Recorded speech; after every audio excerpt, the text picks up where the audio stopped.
Thank you all for joining us today, and thank you for tuning in Town Meeting TV coverage for the general election 2024. My name is Ali.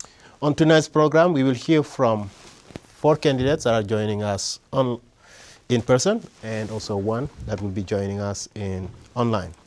The candidates are running for the position of U.S. Senate, representing the state of Vermont.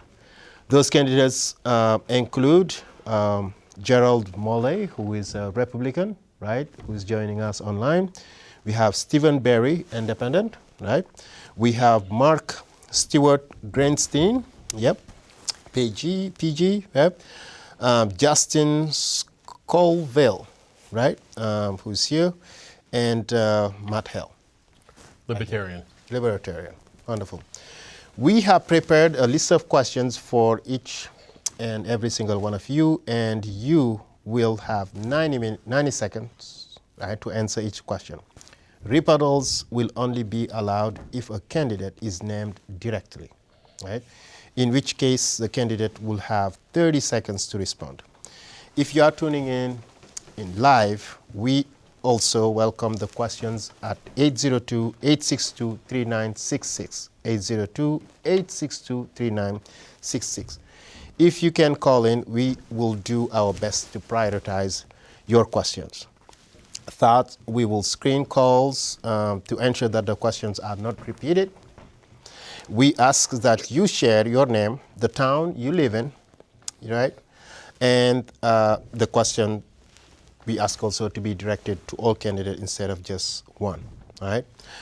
So you can also submit questions for future forums online at cctv.org/general. And just wanted to let you know that we also received 1 question from a viewer already who will be joining us here. So now let's get started with 1-minute opening statement. We will start with, yes, Justin. Hello, my name is Justin Scoville, and I'm running in the Green Mountain Peace and Justice Party. We are facing profound difficulties as a country and as a society today. We have a healthcare system that people bankrupt themselves in order to get healthcare. We have an education system where people indebt themselves for decades in order to get the opportunity to have a higher education and a better quality of life. We have a housing situation that housing is completely unaffordable, and we have a government that is incapable of dealing with this because they serve the interests of the wealthy and the corporate elite. Our party represents a change. We advocate in favor of free education, health care, child care, elder care, free at the point of service, and we advocate worker democracy in the workplace. Excellent. Thank you so much, Justin. And yes, go ahead, sir. I am Mark Stewart Greenstein. I am with the EPIC Party, which stands for Every Politically Independent System. And Senator Sanders, though you would have 30 seconds now, but you're not here, I voted for you in the New Hampshire primary in 2016. Then you were anti-establishment and strong. That's no longer the case. You are not anti-establishment. You and almost every elected Democrat is a stooge for the Biden administration. You have rejected traditional Democrat values. You have favored large corporations. You have disfavored free speech. You've disfavored small businesses. You are no longer in advance of Biden on anything except the unrealistic climate change. Your solution is unworkable. Even you know that. The Medicare for all, your way, you know that as well. We are here to let people wake up that the Democrat Party leadership, the elected Democrats, do not represent even traditional Democrats. We are here to make an opposition. Wonderful. Thank you. Matt? Hi, my name is Matt Hill. I do not have any political experience whatsoever, but I bring a good amount of business experience to the table. Yeah, I've never run for anything, but I am a CPA. certified public accountant. I'm also a financial advisor and have been doing that for about 30 years. In addition, on my team is a health pharmacy actuary. Now, actuaries are the ones that run the insurance company, and they know what's going on. There are only 13,000 of them in the country. The tests are so hard, most people fail them. The 13,000 include everything from what they call students, which are the people that are just starting, to the business leaders. My teammate worked for one of the top 3 insurance companies in America, and did many of the high-profile projects for that company. So that individual is more like a Tom Brady or Michael Jordan on my team, and I will talk more about that when we come to the healthcare topic. Wonderful. Thank you. Hi, I'm Steve Berry, and I'm running for the Senate as an independent. I was a Democrat, but I can't recognize the Democratic Party anymore. It's become the party of Dick Cheney, and that should give pause to a lot of people out there who know where Dick Cheney came from back in 2003. I was instrumental in making Vermont the first state to call for reversing Citizens United. And I worked with the Young Turks on that, and then I became elected the year after in 2014 and served in the Vermont State House. I was senior minister of the largest congregational church on the West Coast in Los Angeles, California. I received my work after the civil unrest in Los Angeles, the Ralph Bunche Peace Award from the United Nations Association. I received an honorary doctorate, many other awards for the work that I've done. I graduated from Johnson State College in Vermont. I was pastor in the little rural towns in Eden and North Hyde Park. I got my earned doctorate at Berkeley. I went to Yale after I went to Johnson State College, and I graduated from those places. And now I serve as a pastor in a small place called Rupert, Vermont. And I worked with Jimmy Carter and Millard Fuller in Habitat, and I'm running on the ticket of rejecting endless wars, supporting Vermont sovereignty, affordability, health, and health freedom. Thank you, Steve. Gerald joining us online, 1 minute. Sure, thank you. My name is Gerald Malloy, and Vermont is at a crossroad.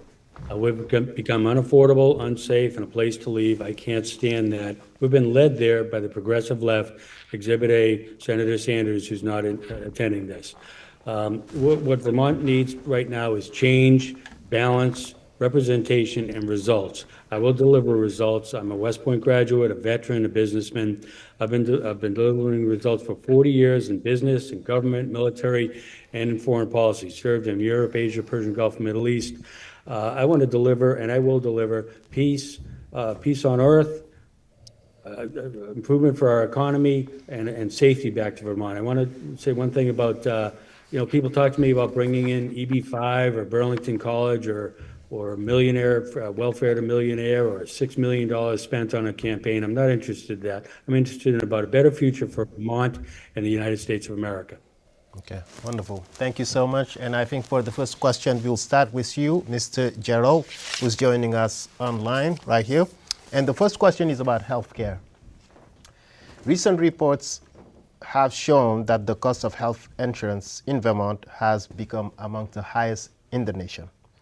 What needs to be done at a federal level to make healthcare more affordable in Vermont? And you have 2 minutes. Yes, sir. Sure. I have to start off by saying, one of the reasons I'm running is because we're not getting results. And my opponent has been a member of Congress for 34 years. He's not delivered results.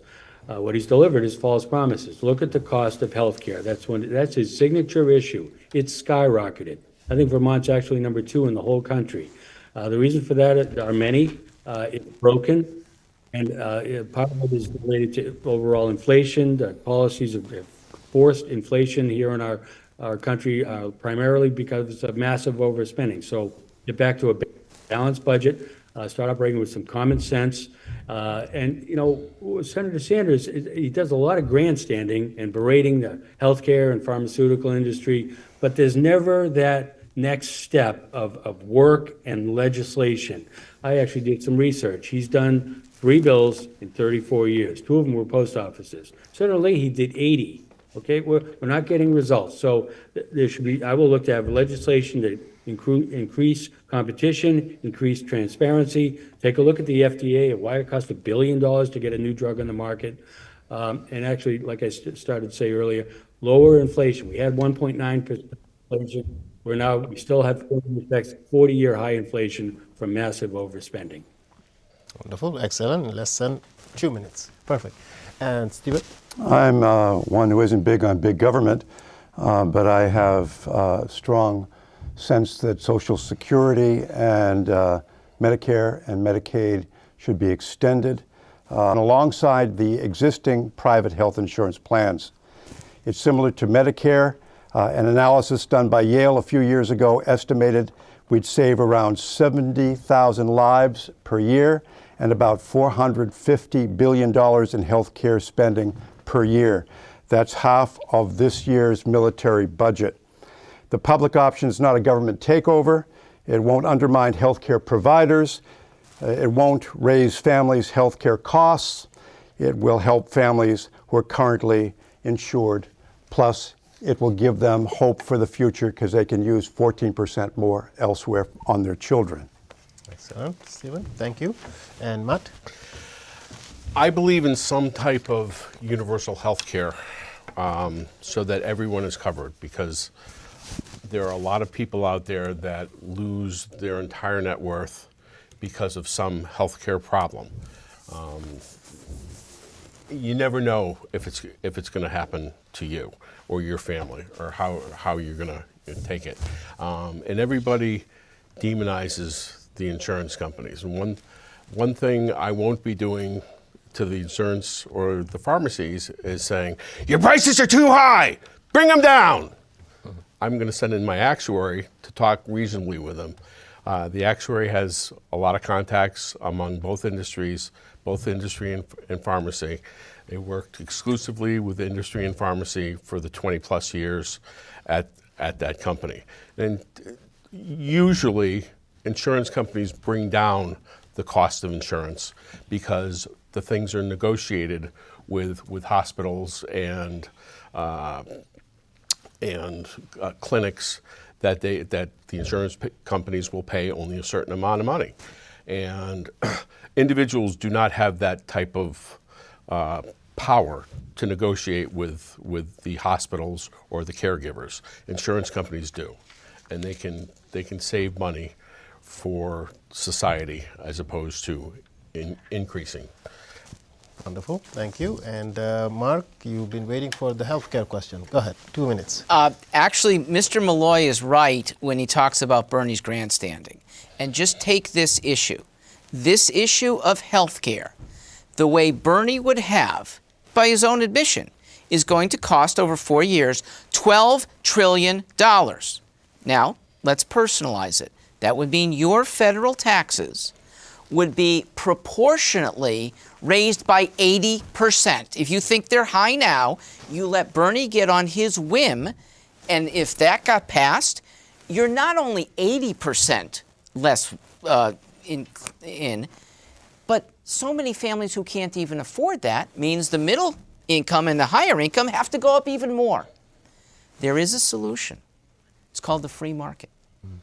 The free market provides in every other realm goodness.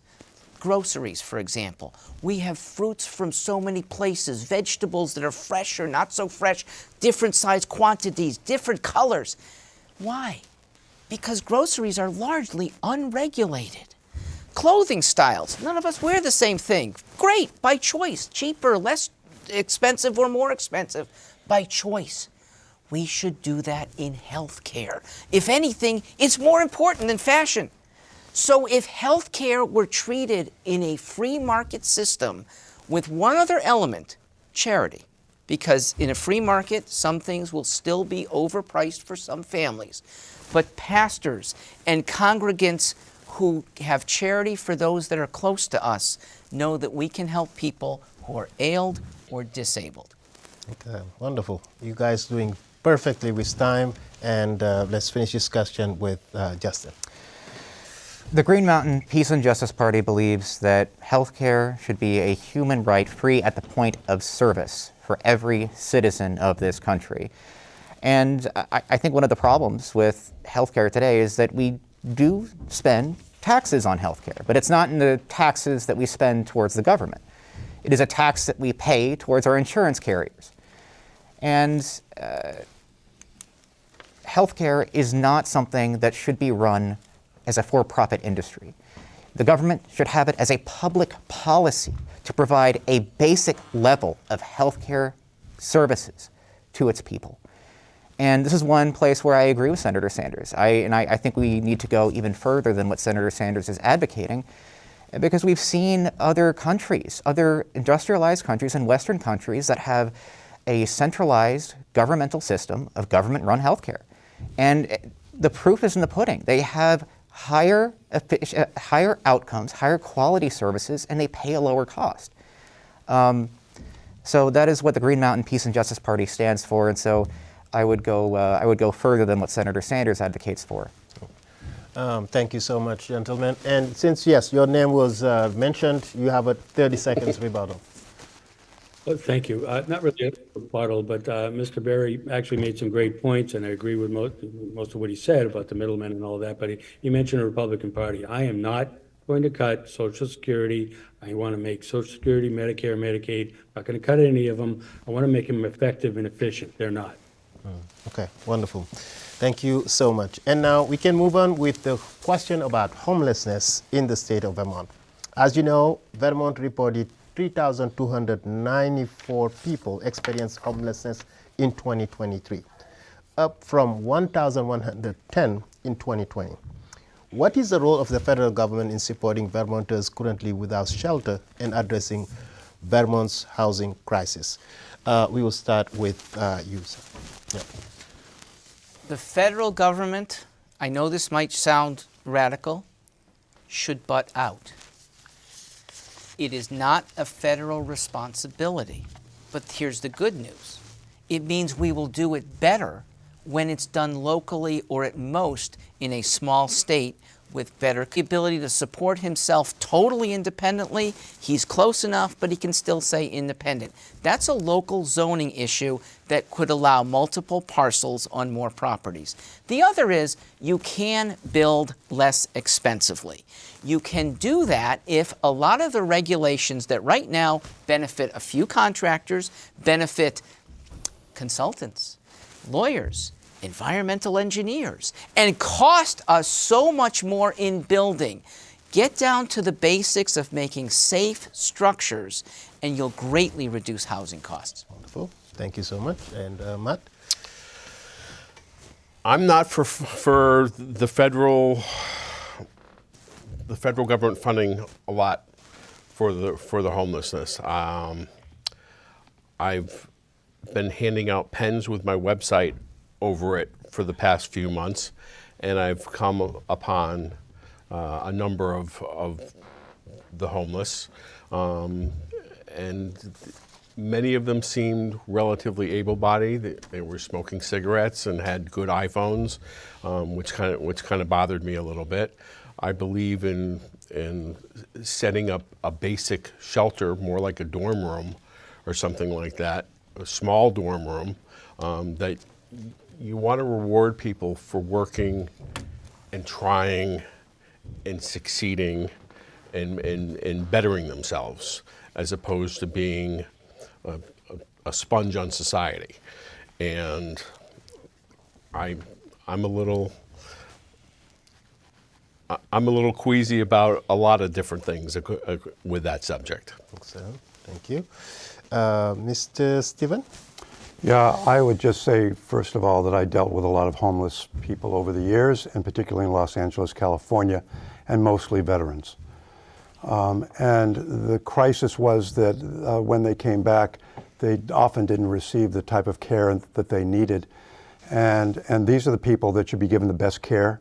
They should be treated the most with the most honor and respect. And they're out in the street. And I worked with those people. And an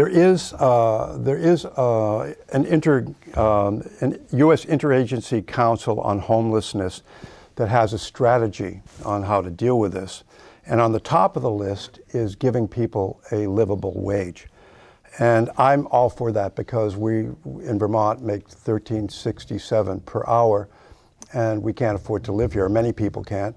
And so that puts them on the street if they can't afford it. And it costs $23 an hour to live in Vermont, which means you'd have to work on a minimum wage 68 hours a week just to have a one-bedroom, small apartment. So I would expand $50 billion for short-term for federal housing voucher program for the people who are eligible for it. I would try to end homelessness by putting different priorities in order. I would definitely move away from the military-industrial complex and that model of government to peace at home and prosperity and taking care of our own citizens. So I'd like to see providing health quality case management and care coordination to strengthen coordination between early childhood education and housing and health care and public health and aging and disability network organizations, making sure that the veterans don't fall through the cracks when they come home, make sure that the homeless services are provided, to create a whole family approach to improve both child and family outcomes through meaningful connections to community-based programs, also helps with eliminating homelessness, promote equitable strategies and expand programs that are focused on protection and advocacy services. Only 90 days on the street and you have mental problems. You can't afford to have people on the street for that long a period of time. So let's reduce it when they go homeless, if that happens terribly, then make sure they have a place to stay so they get mental health opportunities so that they're not going to have mental problems later on. Wonderful. Thank you. And Justin? The Green Mountain Peace and Justice Party believes that housing is a human right and it should be provided by the government for all people in this country. I lived in the DC area for quite some time, and I think anyone that's lived in DC or visited DC has seen homelessness and poverty, and it just breaks your heart. And I think that the government, as a public policy, should provide people basic housing. And Mr. Greenstein and I have I think we have a difference of opinion on the role of the government and its constitutional authority to advocate in favor of housing. I think traditionally, locally, it's a local issue, it's a state issue. But I think that similar to how the federal government joins infrastructure spending towards having the states pass certain laws, I think we could do a very similar thing for housing and having states liberalize their zoning and increase the housing stock. Okay, wonderful. Rebuttal? So, Justin, my reverence for the Constitution is because it's wise. And it is our governing document. If you stray from this, you let Congress do anything. They're getting close. Nancy Pelosi doesn't even know limits exist.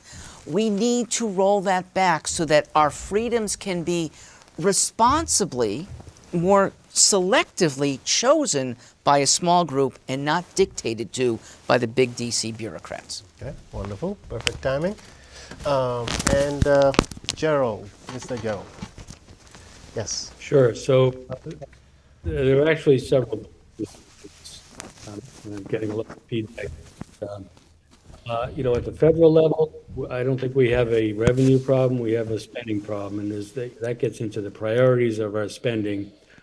For instance, it was mentioned about, we have our government giving illegal immigrants a credit card and providing for different things for illegal immigrants while we have homeless veterans. That's wrong. So I am in favor of actually the federal government providing some level of funding to the states, but it's largely a state issue, particularly in Vermont. This goes back all the way to Act 250, where it's become almost impossible to build affordable housing. So within the state needs to actually take some action to make it able to develop housing within Vermont. And I will go back to talking about the progressive left. We've got a supermajority at the state level. That's one of the reasons we need change and balance and representation in the results.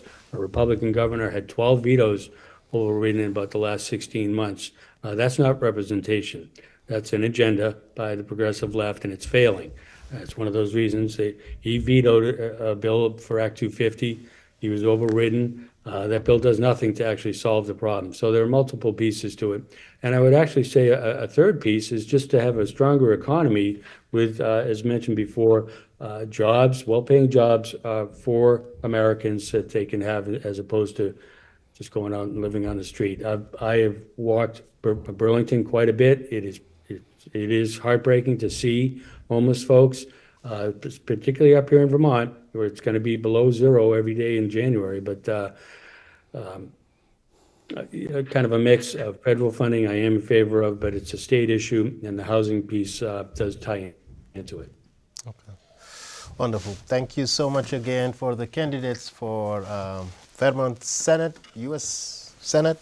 And now we are going to shift to a question about supporting Israel, the state of Israel.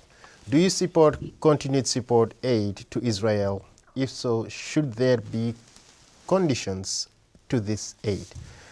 For this question, we will start with Matt. Hi, I am a big supporter of Israel, an unwavering supporter of Israel. What happened on October 7th last year was unfathomable. We supply Israel with plenty of weapons, and I fully support having that happen until they're out of trouble, because everybody's against them, and all these organizations want to wipe Israel off the map, and we need to help Israel for those reasons. Okay, thank you. And Mark?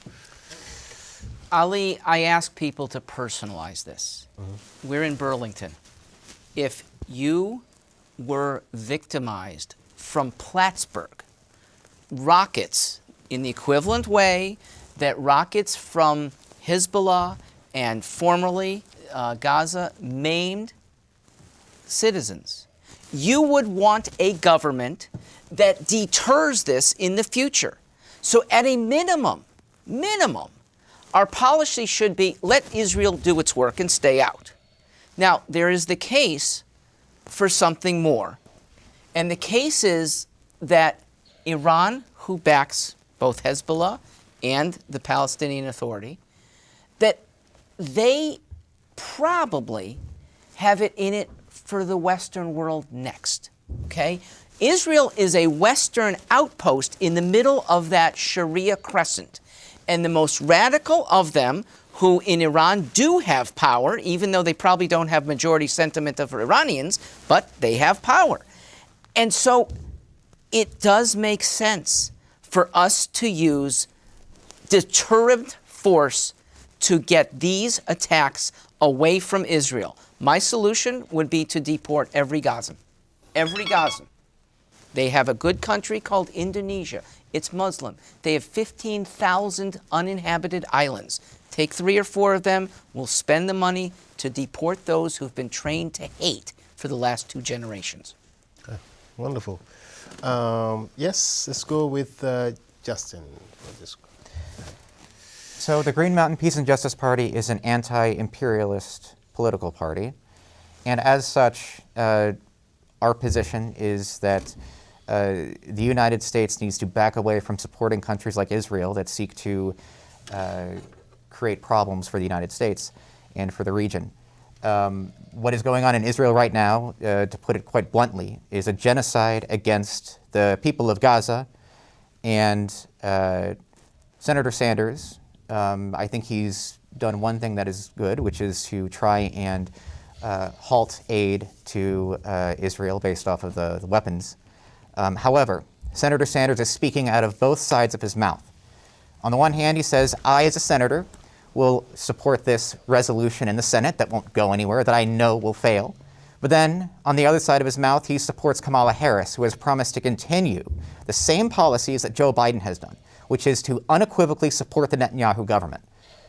And this is something that we should immediately put a halt to any kind of aid towards Israel as long as they are committing genocide against Gaza. And further, I would halt any aid for Israel until Netanyahu and his ministers and his government get put to the Hague for war crimes and genocide.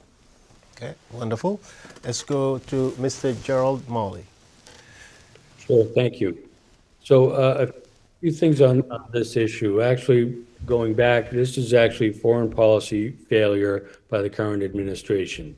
Utter failure on two fronts, going back to Afghanistan and that debacle of withdrawal that led to Russia invading Ukraine, and here within Israel, we started this current administration, progressive left, and I will tell you what, one of the duties of a U.S. senator is to advise on foreign policy. They started the funding back to go into Iran, as it's been mentioned already. Iran funds Hezbollah, Hamas, Houthis, and they, as been mentioned, conducted that horrific terrorist attack. So I can tell you, I am a veteran. I've served in the Persian Gulf, in the Middle East, in Asia, in the Middle, and in Europe. And I've been part of foreign policy that delivers peace. We don't have that anymore. This is one of the things I'll look to do is deliver peace, and that's peace through strength. I do pray for peace every day, but I support Israel 100%. It's an atrocity, and it's been very hard to watch here in the United States to see the anti-Semitic activities across our entire country, and to see some politicians seem to even condone that. And I would say the last gentleman, I'm a little confused myself with Senator Sanders on his position, because just in a debate last night, he called Prime Minister Netanyahu a racist extremist. And I don't hold that position. Israel is our ally. And I take it one step further. I'll tell you what's going on right now. When we fund Iran, Iran is intent on building a nuclear weapon. And we have two wide open borders. You could burn a dirty bomb across a wide open border. Right now, I'll get down to New York City and, I don't even want to think what could happen. So our government, our progressive left foreign policy is a failure. We need peace through strength, and I look to deliver results to actually deliver peace. I think the next administration will. Excellent. Thank you. And yes. I disagree with that. I don't think it's peace through strength. I think it's peace, through negotiation, through caring for people. I've been to Israel a number of times, and I've met with Jews and Christians and Muslims and Druze, and we've had concord and care and fellowship together. We've eaten together. We've had all of these experiences. One of the biggest issues with policy failure is that there was a policy failure back in 1953 when a democratically elected government in Iran was overthrown by the CIA of the United States of America, and that led to the Shah coming in, and that led to what happened with the Ayatollah, and that's what's brought it to. If the United States spent time on peace the way we're hoping that they would, then you wouldn't be having these conflicts, and it wouldn't be only Israel who is our friend and ally. Others would be our friend and ally too. People are basically wanting to take care of their children. They want to take care of their families. They want to have a life that's okay. They want to have drinking water that's safe. They want to have food. They want to have clean air. They want to have what we have. So that doesn't matter which race you are, which religion you are. It is a human issue. And so I would say give aid to Israel that's not military, and give aid to Gaza that's not military, and let's have a playing field where there is concord and care and the human element coming in to what is otherwise a continual disaster with an eye for an eye and a tooth for a tooth, and all mimetic behavior that is destroying countries and cultures for generations. Okay. Thank you so much again, gentlemen. And for the viewers, We have a phone at 802-862-3966 if you have any question for those who are viewing us online. And since your name was not mentioned, Molly, I think we need to move forward. So this question is about the disaster recovery. For 2 consecutive summers, flooding has resulted in federal disasters declaration in Vermont. Recent reporting has shown that FEMA disaster recovery funding has been slow, difficult to access, and insufficient. What must be done to improve federal disaster responses and recovery for Vermont communities? And for this question, we are going to start with Stephen. FEMA is having trouble because all the money's spent. But why is the money spent? Because we have bad priorities. The values that we espouse in America are not the values we live by. We have money that goes into hundreds of billions of dollars goes into military. And so you don't have money back at home to put into the relief efforts. And this has been going on for decades now, particularly with populations which are populations that are less able to take care of themselves. Like Hurricane Katrina, take a look at that. And places like New Orleans and all of the disasters that have taken place. You know, this is because we do not put people first. We put profit first. And the profit is in the military-industrial complex, and that is what we support. And so the disasters that take place, we have no money for our own home, our own people, right here. And so that's a problem. Perhaps Vermont should figure out the percentage of aid that we pay in tax dollars to the federal government and vote to keep the majority of that money in Vermont, and that we can't count on the federal government to help us if there's a natural disaster. That said, the best way that we can help ourselves is through regenerative agriculture and the promotion of healthy soil and forests, because they sequester carbon better than anything else that is on the green agenda. Okay, wonderful. Thank you so much. And Mr. Gerald Morley. Sure. So I worked with DHS for 5 years. I've participated in about 20 presidential disaster declarations. I've seen FEMA operate, been part of that operation. FEMA processes do need to be addressed. That's actually through the Stafford Act. I actually led the development of the Ardent Century exercise in 2007 to try to get FEMA to respond better with a new response plan right after Katrina and Rita. Part of the issue here is expectations. FEMA is not designed to come in and repair your house immediately if your house, goes into a river from flooding. That's not what FEMA is there for. Processes do need to be improved, though. I will say, one of the things I've looked at I actually visited Barry and Plainfield and Lindenville and St. Johnsbury and Kirby right after the recent flooding. Ludlow in the previous year was in the parade, and Montpelier a couple of days before the flooding in 23. It was horrific. One of the things a senator can do is actually propose a project to the Army Corps of Engineers and do the work to get that project through and funded and completed. There's a huge Corps of Engineer project in North Springfield, down there where I live. It protects the city of Springfield, Vermont, from flooding from the Black River. So that's what I will do. I'll look at projects we can do here in Vermont to actually mitigate some of the flooding. Thank you, Mr. Mahloy. Wonderful. And Justin. So I think the way to address kind of FEMA inadequacies, and I think Mr. Malloy has a good experience with this, but I think that the way to address FEMA inadequacies, to be quite frank, I'm not quite familiar with that. However, I would want to coordinate with, and I would want to get best practices from other senators and governors in states that frequently have these disasters, and try to learn best practices from them and see if we can't adjust any legislation in the Senate to have FEMA work more agile, more diligently, and easier with our state government. I think that's one way that a senator could influence this kind of legislation and help improve FEMA. Okay, wonderful. And Matt? I also agree with candidate Malloy. And it sounds like he has a tremendous amount of experience.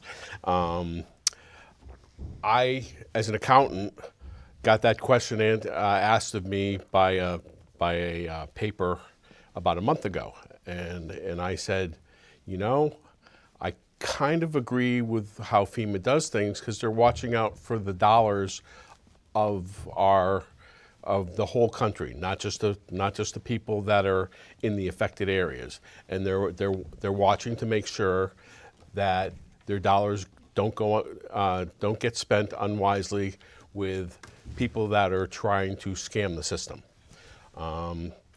But then, over the past couple of weeks, the news has reported that FEMA is out of money because the White House has given it all away to the migrants that have invaded our lands, the millions of people that have come across the border that they could have stopped with a stroke of a pen 4 years ago, but that didn't happen.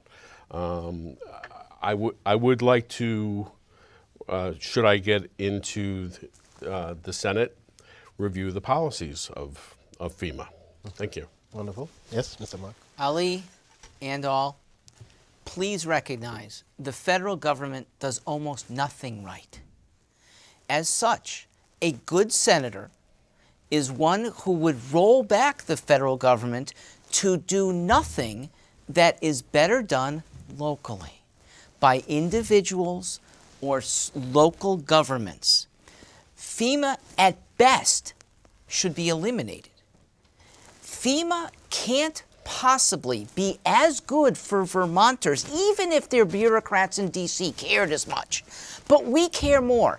And Vermonters have enough know-how, enough technology, and enough willingness to help. If there were a dam bursting in Virgin, there would be people from Burlington, people from Rutland. Gerald would bring a Weathersfield posse to help out.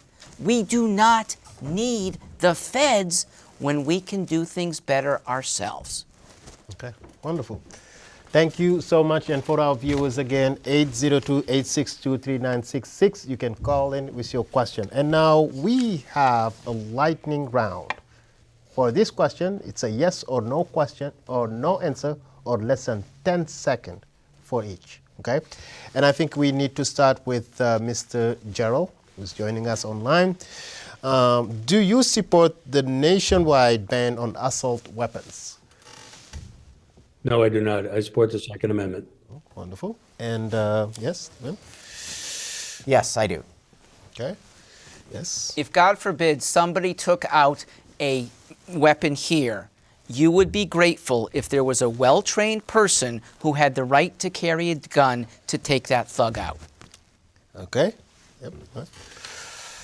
I do not believe in assault weapons for the general public, but I do and will follow what Vermont wants me to do. Wonderful. I believe in the Second Amendment, but yes, I'd say yes as soon as the Department of Defense drops Directive 5240.01, which empowers the military to assist law enforcement in creating martial law. Okay. And this question is, do you support codifying the right to abortion at a federal level? We start with you.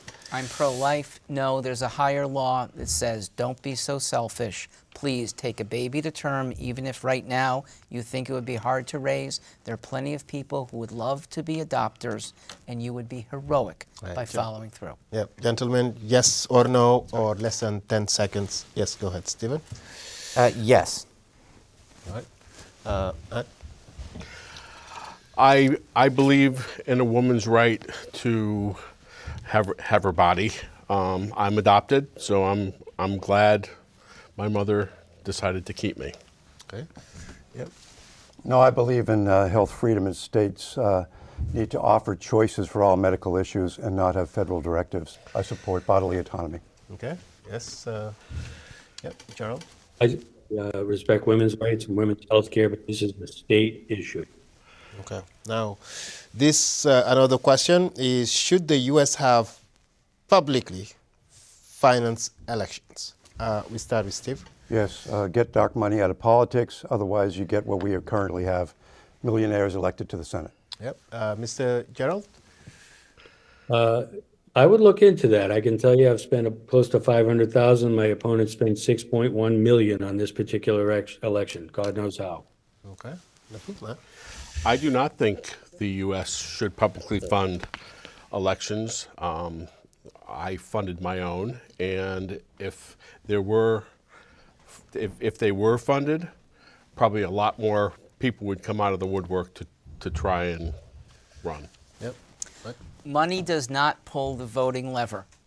Bernie Sanders has a lot of it. It doesn't mean that influences you. Vote your conscience. Yep. Yes, publicly funded elections, yes. Yep. And we will start with you again, Stephen. Do you support raising the minimum wage? Yes, I do. Okay. No, there shouldn't even be a minimum wage. Let workers be paid according to their skills. I agree with that. Let the market decide. Yep. No, I support a livable wage, not a minimum wage. Livable wage. Okay. Yep. Mr. Gerald. No change. No change. Okay, wonderful. And student loan debt forgiveness. We'll start with you. Do you support it or no?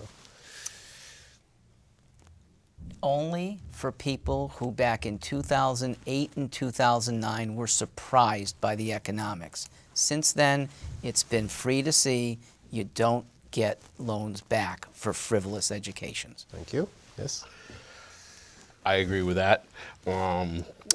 I believe in something different that doesn't get discussed, which is tax-free withdrawals out of IRAs or 401ks to pay debt. No tax from the government, no tax from the state. It's roughly a 40% discount. Excellent. Yes. The debt should be changed, modified so that the percentage rate for these people goes down to something that's affordable, 2% perhaps. Student debt forgiveness, yes. Yes. Wonderful. Again, 10 seconds. Okay, go ahead. Well, I was going to say, no, I do not agree with that. It's not in accordance with our Constitution. Congress controls the purses. I would look at, like the previous two gentlemen said, making some changes, but no, overall. Okay, wonderful. We'll still stay with you and ask you the question: do you support increasing taxes on the wealthy? No. No. Okay. Yes. Yes, I do. Yep. No, sales taxes, lotteries, and use fees are a better form of raising revenue. Yep. Mainly no, because the people that make most of the money pay all of our taxes. Mm-hmm. Yes. With a caveat, no tax wealthy nonprofit schemes instead that are owned by these people. And don't do what Norway did and force people to leave your country because you're taxed. Yep. Again, less than 10 seconds. Yes or no? Yes. And for this question, what was the first political campaign you worked on? My own, which was in 2000 at age 35. I got on the ballot in the New Hampshire primary against Al Gore and Bill Bradley. And I'm saying the same things now as I said 24 years ago. Wonderful. Yes, go ahead. The same thing. This is my first campaign, and at age 35. Nice. Good. Yeah. I'm the same. First one for me, and I did it because I don't want this country to become socialist. Yep. Yeah. I worked on the John B. Anderson 1980 independent run for the presidency of the United States. I opened his office in St. Louis, Missouri, and was his press secretary there. Very good. Yes, Mr. Gerald. I ran for U.S. Senate here in Vermont 2022. That's my first effort. Yeah. What is a small business in Vermont that you use frequently, that you go to? Yes. My own. I own a law firm and run a law firm. But apart from that, iPie in Killington. Okay. Not a business, but many libraries put on great programs for a multitude of people. Please go there. Wonderful.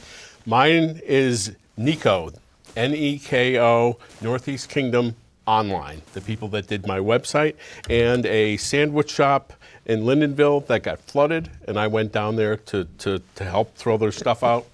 Excellent. All my local farmers, Erskine Time and Someday Farm, Larson Farm, True Love Farm, Clearbrook Farm, Laughing Children Farm, you name it. Those are all of my locals that I frequent. Wonderful. Yes, Mr. Gerald? I actually frequent, because I buy it all the time, Monument Farm, chocolate milk, and I've actually been to Legacy recently, not too long ago, Legacy Maple Products, great little company. Yep. And this next question is a question in the mind of everybody in the state and around the nation. Who are you supporting in the presidential election? Dr. Cornel West. Cornel West. None. They're all disappointing. Take a look at stewartforliberty.com where I will elaborate. I actually will not vote for either Republican or Democrat. Okay. I'm voting for RFK Jr. RFK Jr. Yep. And Mr. Gerald? I cannot vote for Kamala Harris. She's driven our country right into the ground, so I'll be voting for Donald Trump. Donald Trump. All right, wonderful. Thank you guys so much. And now let's talk about this question about the F-35s in the state of Vermont, precisely Winooski and Burlington. The cities of Burlington and Winooski recently passed a resolution asking for federal delegation to seek a different mission for the Vermont Air National Guard, citing the harmful effect of the noise pollution brought by the F-35 jets. As Senator, would you make it a priority for the jets, F-35 jets, out of Vermont? Mr. Gerald. Yeah, so I actually call that the sound of freedom. I wouldn't make it a priority to get the F-35s out of Vermont. I would work with the Department of Defense, actually in Vermont, to see if there might be another location to keep it in Vermont. That's a very important part of our economy. But I do hear what the residents of Burlington are saying. Steve? Yeah, I would want to get the F-35 jets out of Vermont. I think that we're looking at properties that could be used for wellness centers, for rehabilitation for people who are opioid addicts, healthy food, nutrition, nutritional education, innovation, creation. Doing things like that would be better for us. Small-scale businesses make Vermonters healthy. Okay, wonderful. Yes? I agree with candidate Malloy on both. I would like to see the F-35s stay because the people around here, even though they're inconvenienced by the noise, they're the safest humans in the almost in the world right now. And congratulations to the delegations that drafted that, because they're going to kill two birds with one stone. They're going to reduce the housing crisis by 500 to 800 houses, because 1,000 people that are working there are going to leave. And also, if there's $63 million of salaries, there is a multiplier economic effect that is generally thought of as about 7 times whatever the salaries are. So congratulations to that delegation. You're going to kick out about $500 million in money being spent in the state of Vermont. And I agree with candidate Malloy that if we can move that group someplace else in Vermont, it'll be a win. Okay, wonderful. Protecting against noise pollution is a form of environmental protection. And Justin, you'll be happy to know I'm a big fan of environmental protection. But what has to happen first is the constitutional authority to do that at the federal level, which we do not have now. Return to the pure Constitution and recognize in 1789, the framers didn't think about protecting air and water quality. We do, especially in Vermont. We want every individual, and here's my take, every individual has a property right in the air and the water, and yes, even the sounds, noise emitted around them. Enforcing that property right is very difficult. An individual family that has predations on their drinking water can't go up against Monsanto. They're not going to win. They can't fund the science or the legal costs. So there is a place for the federal government, but I think what has to happen first is a constitutional amendment that permits them to be involved. Until then, the EPA has been a very bad authorizer of federal environmental policy. It should be reined back. Okay, wonderful. Thank you. In general, I think the F-35 program is a boondoggle. I don't think that we should be funding it or supporting it. As such, I would do my best to get the F-35 out of Vermont. Okay, wonderful. Ali, yes. I have to leave. If you want to give me the next question, but I've got to debate Bernie in about an hour or so. Okay, wonderful.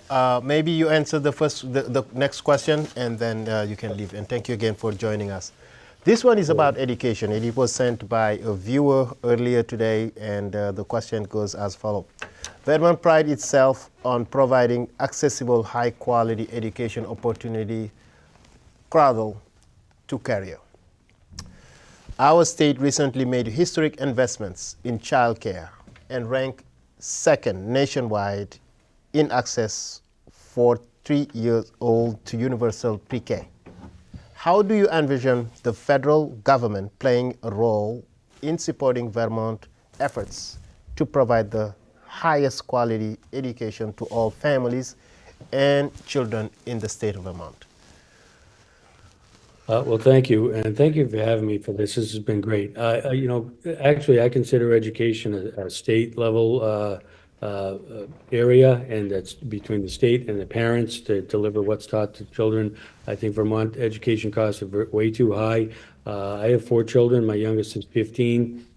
Frankly, I just met some Army recruiters very recently. National Guard and Army and active Army told me that there's been a spike in Vermonters not being able to pass what's called the ASVAB, the aptitude test to join the military. That bar is not that high. So I think the quality has dipped, and Vermont needs to look at the layers that are in its education system, and there's room for improvement. On the federal side, I'm going to take a good hard look at the Department of Education. I'm not sure the value added that it's providing at a great expense to the states, but again, it's really a state issue, and the most important part is for parents to get involved. Okay, wonderful. Thank you again for joining us. Thank you very much. Yes, wonderful. Thank you, gentlemen. Thank you. I would love to make sure that education is done better, and you can't trust the federal government to do better. They're the ones who left us with the screwy system of doing math in 4 extra steps that nobody needs. And it leaves parents unable to help, and it leaves kids unable to do basic subtraction. 17 subtracted from 30, they have 3 extra steps. We all know it's 13. So a policy on education is absolutely best done at state or local level, and I'm not sure there should even be public schools. Private schools give that money to families. I think they should be armed with vouchers so that they can choose their school. If there are remaining public schools, they can use them there. But if they want to go to a religious school, if they want to do a strange program that might get them better off in agriculture or acting or mechanics, let them choose rather than be regimented into a federal system that is not making us any brighter. Okay, wonderful. Stephen? So the Green Mountain Peace and Justice Party believes that education should be a human right and provided free of charge to all people. And I believe that if we were to universalize some of the programs that Vermont has done so well, and we were to bring all of those programs nationwide, I think that would help to reduce costs in education and improve quality overall. But usually education is more of a local or a state issue. But I would seek to provide as much support for public education, for childcare, and for early education as much as I could. Okay, thank you. I like the fact that we are aiming to pay for education through at least 2 years past high school, because we need to get more expertise around, depending on what subject, be it reading, writing, arithmetic, or construction, plumbing, electricity. Not everybody is destined for a college, a traditional college. They say, go to college, you'll do wonderfully. Not everybody does, and that way we can have people getting trained right after high school to be able to go out into the work world and contribute and raise themselves up. Thank you. Wonderful. I think you have to strengthen early childhood education. Really great results with Head Start programs. We have some wonderful programs in Bennington County. And I think that if you're starting the children off right, and if you're giving help and support to the parents, that's your best bet for the future of those children as they grow up. So I would be for the coordination between early childhood education, and then you talk to the parents about housing, you see about the health care and the public health and all those things, because they all tie in together. The whole family approach to improve both child and family outcomes, I think, is the smartest approach for the long-term viability of the education system. Okay, wonderful. Thank you so much. And we are going now to ask one question about immigration. And this is, again, legal immigration. Vermont's population of immigrants, migrants, refugees, and asylees is growing. What can be done in Congress to support newcomers to the state and to improve our immigration system? We start with Matt. He's taking notes right now. Oh, I can start. Go ahead. Mine's going to be very quick. I do not support the Vermont sanctuary state, and that anybody who wants to come to Vermont should be equipped to pay to be in Vermont. It should not fall on the taxpayer, either state or federal. Thank you. Wonderful. Yes. I think that people who come into the state should be vetted. But I think that persons who are immigrants who offer so much through their hard work should be welcomed, that they should be provided what they need in order to make a life here as they move toward citizenship. I would urge that that happens. I think that they are valuable. We need people who are willing to work, who work hard, and they should be rewarded, not given below the minimum wage, which is happening now with the migrants. They're given $10 an hour sometimes, $11 an hour. We know it takes $23 an hour just to live. So they have to work 70 hours a week just to make ends meet. So I would say let's treat them with care and dignity. For those persons who are really interested in working and being here, I say absolutely embrace them. I'm not so excited about people who come here for handout, and I'd say, nope, if you're just coming here to get handouts, then that's not the type of persons we want. Okay. Wonderful. We don't have an immigration problem. We have an enforcement problem. We have a welfare problem, and we have a communal problem. We should fix all of those internally first, and then the best people will want to come here. I think 90% of immigrants now are good people that we should welcome. I'm close to an open the floodgates position. And we can be a better country by reasserting that English is a language that would be better off if everyone spoke the basics. Basics. And that means no exception for, well, I grew up speaking Spanish. People who spoke Igbo with a totally different alphabet know how to now speak basic English. Vietnamese come here with a totally different alphabet. They know how to speak English. And those who want to learn to be incorporated into e pluribus unum, we all welcome.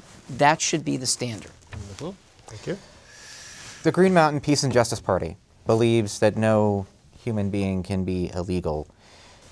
We are in favor of immigration, and I think the United States needs more immigration, as similar as what's happening with other industrialized countries. The U.S. population is declining, and we need more immigration to help support our population. As such, I think that we need to provide more basic goods and services for everyone as a whole, and for immigrants to take advantage of, as well as our citizens. And I also believe that the federal government needs to help incorporate them better into our communities. And I think a difficulty that people have is a rapid influx of immigration. And I think if the federal government had more control over immigration and adjusting immigrants to the communities that they eventually go to, I think we would have more integration, better communities, and serve people better. Okay, wonderful. Yes, I think we all answered the question, right? Perfect. So now we are almost at the end, and before we do closing statement, let's choose a question about democracy. Is America democracy under threat? What are the greatest challenges to our democracy, and how do we rebuild trust in elections? We can start with... Okay, so yes, American democracy is being threatened because we have a broken and corrupt government. When our leaders are willing to sell their souls for a mess of pottage, then the country turns itself into a mess, and that's what we've got. In 2024, after decades of eroding freedoms through actions like the Patriot Act, the government continues to limit freedom and subvert the U.S. Constitution. Free speech and censorship and the right to informed consent are two examples. We're being censored, all three of us and me, all four of us tonight are being censored from being in a debate with Mr. Malloy, who just left this debate to go and debate Bernie Sanders. We're being censored. So let's just call this what it is. The powerful elites exert influence through dark money.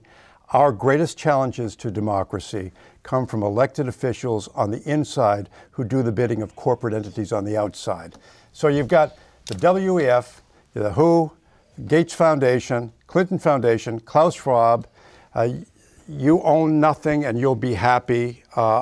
This is the group that is trying to grab everything that can't be nailed down, and we're supposed to be left with everything. They assert enormous influence by penetrating our government and influencing people with their money, installing captured clientele of elected officials. Powerful people don't like democracy. Okay. Wonderful. I as well think the WHO, the World Health Organization, and the United Nations should be disbanded or severely curtailed because we are spending a tremendous amount on it, and each one of those organizations hates us, with the exception of what money we're giving us. Our democracy is being overrun. Our leaders, amazingly, do not follow the laws, at least in this administration, do not follow the laws. And for just the immigration alone, and there are many more laws that they're not adhering to. Anything that fits their fancy to get potential voters down the road is what they're looking for. As far as rebuilding trust in elections, I think we need people to be able to prove that they are U.S. citizens in order to be allowed to vote in federal elections. It will be up to the states and the local governments to decide if they want those people voting in their elections. But for the federal, you need proof that you're a U.S. citizen. Okay. Thank you. Wonderful.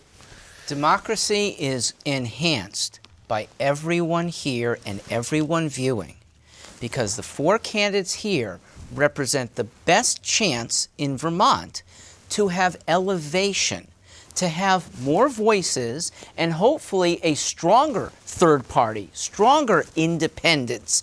That will help heal the horrible divide between far left and far right.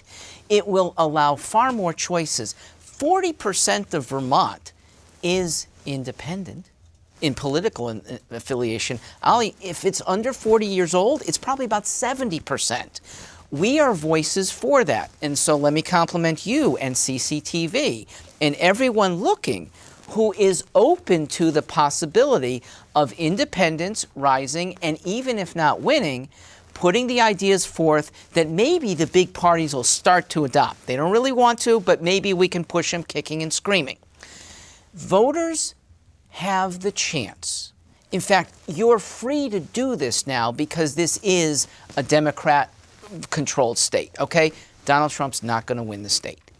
You who might have qualms with Kamala Harris are free to vote for an independent for U.S. president. I like Cornel West, too.